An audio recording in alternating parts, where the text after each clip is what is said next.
Hi, everybody out in Petland. It's Yvonne DeVita, and I have another Scratchins and Sniffins Out Loud today with Dr. Grace and Dr. Larry. And today we uncovered some myths around creating pet food. So welcome, Dr. Larry and Dr. Grace. Maybe we should make a little distinction here between the diet of dogs and the diets of cats. Okay. Because they are different. Yeah. Well, cats in general require much higher protein content than dogs, but probably one of the big differences is they have to have some meat-based protein in their diet, whereas you could have a vegetarian dog eating all vegetable protein, but a cat has to have some animal protein. Yeah, they need the essential amino acid called taurine. Dogs don't need that essential amino acid, but cats do, and I think the only place you get that is animal tissue, right, Grace? Mm-hmm. Right. So as far as the dog foods that we buy at the grocery store, that's one of the things that I hear sometimes when I talk to people about what do you feed your dog or your cat. A few people that wouldn't deign to go to a grocery store. And yet we go to the grocery store for the food that we eat all the time. So I have always fed my pets Purina dog food and Purina cat food. And I've never, ever had any dietary problems. But people shouldn't look down on dog food that is sold in a grocery store. I'm not quite sure why that myth exists. Definitely they should not. The nice thing about Purina is we have a lot of different types of food, pretty much food for anybody, and the grocery store has that wide variety. But, pet stores have it too, but there's no reason why a person would think that the food they buy in a pet store is any better quality than in the grocery store. In fact, most pet stores sell the same brands that a lot of the grocery stores do. Yeah. If you go to PetSmart, you can find everything that is in the grocery store. And I think, the difference, if you look at it, the difference between something like dog chow, for instance, and something like Purina One, they are different products. The big difference in Purina One is in nutrient density. It's almost like a more concentrated form of nutrition. It has a higher caloric density. So in the end, you end up feeding less of a product like that. And I think the big difference between some of the grocery brands and then some of the more expensive brands is in caloric density, and that's the major difference. Right. But a very high-calorie diet isn't for all animals either. Something that is a little bit lower in calories, especially for a large breed dog or a dog that has a weight problem, may be the way to go. Larry, I want to talk about during the Westminster Dog Show is that the winners, the top dogs, usually eat ProPlan. It's a crazy statistic, Yvonne. Out of the top 100 show dogs in America, in terms of point accumulation, some crazy number like 80 of them are feeding ProPlan. I don't know the exact number, but I think it's actually 88. It is crazy, but it's very, very high. Maybe it's 88% feed a Purina product. Ah. Yeah, most of them are feeding ProPlan. Some of them feed one. One and ProPlan are kissing cousins, I kind of like to say. Yeah. Yeah.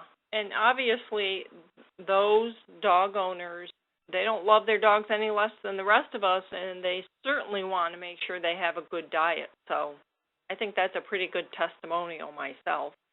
And it should quiet some of the people who have issues with grocery store pet food. But also, the diets that Purina, for instance, offer at the vet, this is another myth, that the vet is making some special kickback or something to provide these diets.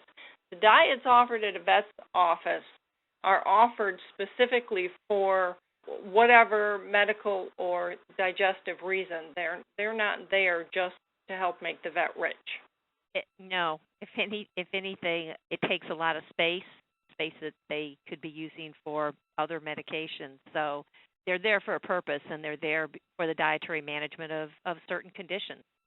So veterinarians carry them for that reason, but definitely not to make a lot of money. No, and when I hear that, it really disturbs me because it means you don't trust your veterinarian. And that's sad. If it's just like a regular human doctor. If you don't trust your doctor, you don't trust your veterinarian, then you need to find a new one. But yeah, I mean, those diets, like you said, Grace, they're there for specific reasons. The vet only recommends them for specific reasons, and people should trust their veterinarian. Definitely. And some of those therapeutic diets, by the way, Yvonne, are expensive. And they're expensive usually because some of the ingredients that go into them. You know, like Grace mentioned HA, and she mentioned the isolated soy protein. That isolated soy protein is really expensive. So, you know, a 40-pound bag of HA is an expensive bag of pet food. But if your dog has a food allergy, sometimes it's the only thing you can feed them. And it's a lot cheaper than bringing your dog in for injections for the allergy. Or worse, you know, constant visits to the vet. Yeah, right. I think people are beginning to recognize that dogs and cats, they're mammals. They have dietary issues sometimes. They get a lot of the same medical issues that they can get injured. They can break a bone. Dr. Larry, one of our best posts that seems to come up on Google all the time is what to do if my cat has a cold. So people need to, and I think they are, recognizing that, wow, you know, I can solve this issue my poor pet is having by putting it on a special diet. Let me just check with my vet. So that's a myth that I hope we can totally eradicate here, that if your pet is showing signs of severe dietary problems, constantly vomiting and whatnot, definitely get it to the vet and find out, you know, whether it's a medical condition or a dietary issue. And if it's a dietary issue, even if the pet food's a little more expensive, God bless you, that's a good thing. Yeah. And there are a lot of medical conditions that are treated with medication or some other procedures where diet or nutrition is a great complement. So it will help that animal recover even faster if they are on the right or appropriate diet. Sounds good. I think we covered everything today. We uncovered some myths, and I hope we helped people understand the fact that diet is a very important part of raising a happy, healthy pet. Thanks, everybody. We'll get together again soon. Thanks, Yvonne. Thank you.